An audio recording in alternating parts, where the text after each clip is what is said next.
Before I broke my back, I was an 8-time All-American, Division I collegiate athlete, 30 plus Colorado state records, 16 national titles and relay events. I felt really strong, I was young, I was athletic. There was really nothing that I could do that I felt like it was out of reach physically. I was capable of doing whatever I wanted. And I think that there was a almost need to be humbled when I had that level of confidence, and that's exactly what my injury did. And when I finally got to the sport of surfing, I got a little cocky and I had no ability to actually manage those waves whatsoever. I remember waking up that morning, we all called it Magic Wednesday because this gnarly surf swell was coming in and the waves were huge. It was incredible. And I remember standing on that beach with a bunch of other surfers who are significantly better than I was, and they were debating if they even wanted to go out. And I took that as a challenge, that I'm gonna be that guy that's just crazy enough to go out in that storm. It was literally right away, the first wave that I paddled, I've never been picked up this hard and fast by a wave before, and there was no eject button, there was no parachute. Once that wave took me, I was gone, and there was no turning back from this. And wiped out almost immediately, and with the most amount of force that I've ever felt, I got thrown down to the bottom of the ocean, and my back hit a rock. My back broke my fall.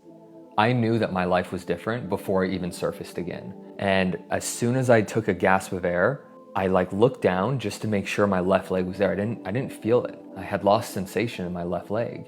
My back was throbbing and I was in this state of shock, like I knew something was wrong, but I didn't know what it was. To the best of my ability, I kind of doggy paddled to shore. There was no ability to stand up. I just crawled on my hands and my knees with my left leg just dragging behind me to my car. I got in my car and I drove home. It was the first time I ever drove using those handlebars, and bracing. Every bump in the road was so bad. It was the worst drive home. I finally get out of the car and I'm still in my wetsuit. Getting that wetsuit off was almost unmanageable, and I just wanted to lay down on my floor and sleep in my wetsuit.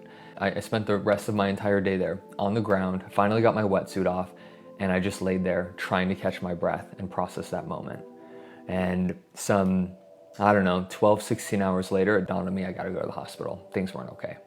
Doctor walked into the room and slapped the x-ray up onto the light up board. And there was this moment of disassociation. I just numbed out because I saw what that x-ray looked like, and I had no idea what I was looking at the time, but I knew it shouldn't look like that. And that's what the doctor said too.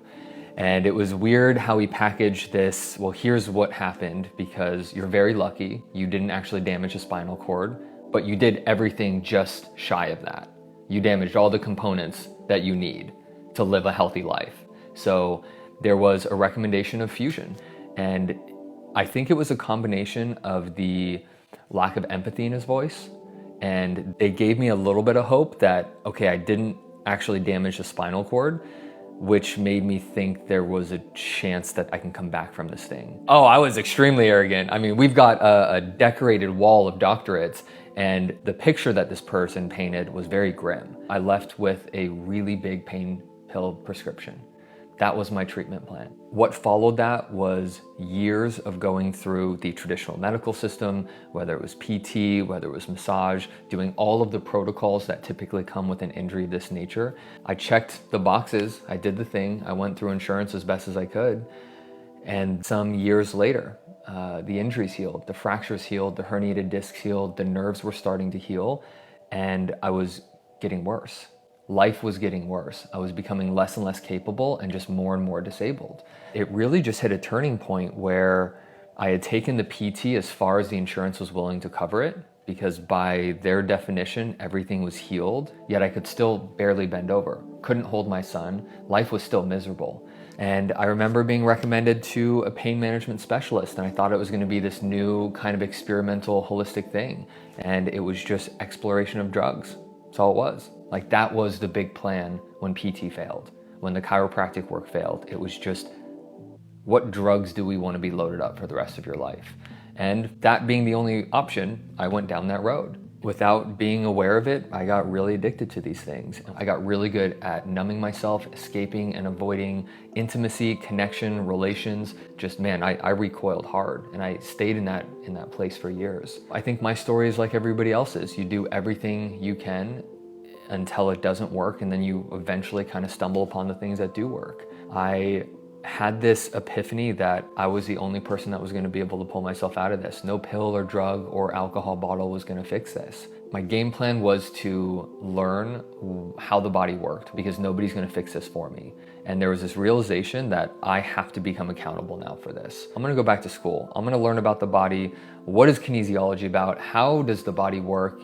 And my hope was that I could find some kind of answer so I can start treating myself, because I was out of money. I racked up an incredible amount of credit card debt. So I started off as a personal trainer, and it was good, foundational exercise physiology information, but it wasn't the information I needed. I needed to learn how to restore movement, not just get strong or change body composition. So I went a little bit deeper, and I looked at what a corrective exercise specialist is. And I found that I started to kind of develop this niche of working with other people who had movement problems and struggled with their body. It was really rewarding that I was able to help them, but I was still miserable and I was suffering.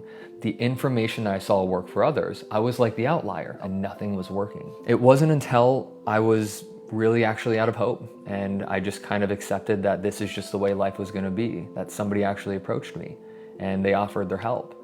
And my guard was up, because like most people, when you try so many things and they fail, you just further and further kind of sink into this like sunken place that you just don't think that anything can help. And I remember meeting this guy who said, "I would love to help you with your left leg." And I laughed, because it was almost like invalidating. It was my back that needed help, not my left leg. 45 minutes, an hour and a half long appointment. There was no adjustment, there was no massage.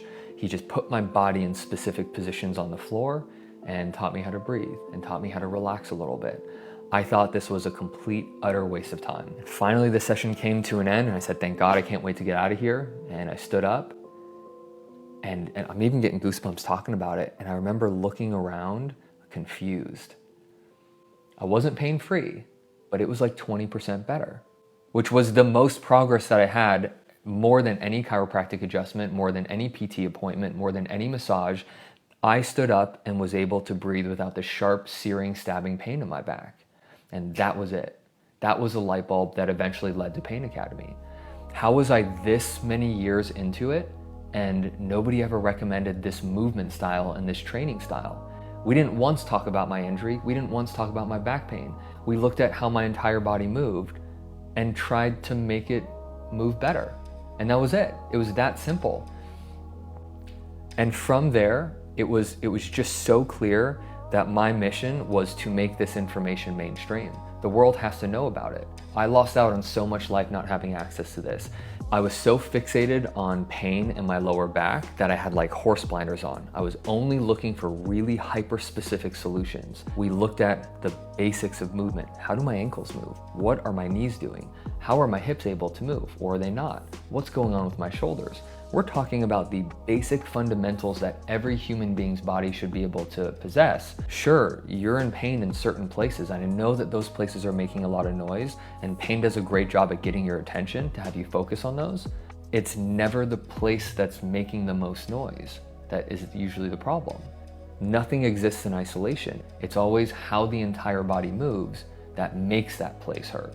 The more I was able to zoom out and stop giving protocols and specifics, the more I saw success rates rise. The less individualized I can make things and hyper-specific I can make movement programs, and the more I can make them about the general basics, the foundational movements that every human being should be able to do, like bending, squatting, twisting, walking, standing, sitting. The better we can make those patterns, the better the body can feel. This is what eventually gave rise to the movement program. At this point, I had a lot of clients who were in pain and in need, and I started to infuse our work with what I was learning, and it just started making sense, not only for myself, but for everybody around me. And I put all of those fundamentals and practices and principles into the movement program and released it to the world. And it just grew from there, because it works. And it works in such a gentle, simple way in which you can drive your own progress and results, and not just faster results, results that people could actually sustain and maintain. I was so focused on just getting out of pain that I never actually looked on what do I need to do to stay out of pain. I'd become so fixated on that goal of just feeling better that I never actually looked at what are the systems that need to be learned to stay better long term. I've taken 10,000 people along this journey with me to understanding their body, be able to actually show up and take care of themselves and develop the routines and habits and lifestyles that are going to serve them for the rest of their life. And the amount of joy and gratitude that I have when I bring myself down to the ground, knowing that there's 10,000 other people all over the world doing the same thing, I can't even put it into words. What this has done for me has almost made me feel like my story is not real, because I'm so far removed from that disabled, broken man that I was in my 20s. I'm doing ultra marathons now.